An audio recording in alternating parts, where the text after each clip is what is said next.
নমস্কার, কেমন আছেন সবাই? আশা করি সকলে খুব ভালো আছেন, সুস্থ আছেন। আজ বানাবো আমি কচুরলতি দিয়ে চিকেন। তাহলে চলুন দেরি না করে স্টার্ট করা যাক। প্রথমে আমি কচুরলতিগুলো এভাবে ভালো করে ছুলে নেব। এটা আপনি হাত দিয়েও ছুলতে পারেন বা ছুরির সাহায্যেও ছুলতে পারেন। তারপরে আমি এইভাবে কেটে নেব। আমার সমস্ত কচুরলতি এভাবে কাটা হয়ে গেছে। এরপর এর মধ্যে আমি একটু লবণ দিয়ে কচুরলতিটা ভালো করে চটকে ধুয়ে নেব। এখানে আমি 750 মাংস নিয়ে নিলাম। আর মাংসটাকে ম্যারিনেট করার জন্য প্রথমে আমি হলুদ গুঁড়ি, লঙ্কা গুঁড়ি, নুন আর সরষের তেল দিয়ে ভালো করে মাংসটাকে মেখে আমি রেখে দেব 15 মিনিটের জন্য। এরপর আমি কচুরলতিটাকেও মেখে নেব।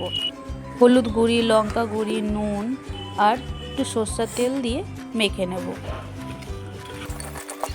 এবার কড়াইটা ভালো করে গরম করে এর মধ্যে সরষের তেল ঢেলে নেব।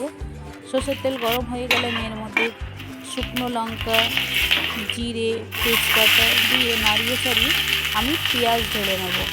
পেঁয়াজটাকে একটু হালকা নাড়িয়ে ছাড়িয়ে নেব। এর মধ্যে রসুন বাটা 2 চামচ, একটু স্বাদ মতন চিনি, আদা বাটা, জিরে বাটা দিয়ে একটু নাড়িয়ে ছাড়িয়ে আমি মাংসটা ঢেলে নেব।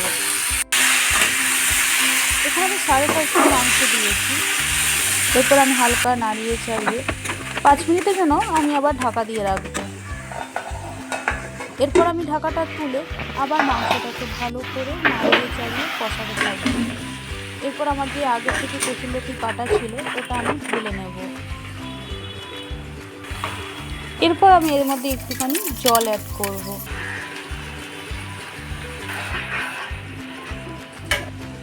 তারপর আমি ঢাকা দিয়ে রেখে দেবো। 5-7 মিনিট পর আমি আবার ঢাকাটা তুলেছি। এরপর মাংসটাকে ভালো করে নাড়িয়ে চাড়িয়ে আবার খানিকক্ষণের জন্য ঢাকা দিয়ে রাখবো। আমি এখানে 3 মিনিট পরে ঢাকাটা তুলেছি। এরপর আমার কচুরলতি দিয়ে চিকেন পুরো রেডি। কেমন হয়েছে বন্ধুরা? আশা করি আপনাদের সকলের খুব ভালো লেগেছে। ভালো লাগলে একটা লাইক, কমেন্ট, শেয়ার করে দেবেন। আর এতক্ষণ আমার পাশে থাকার জন্য অসংখ্য ধন্যবাদ।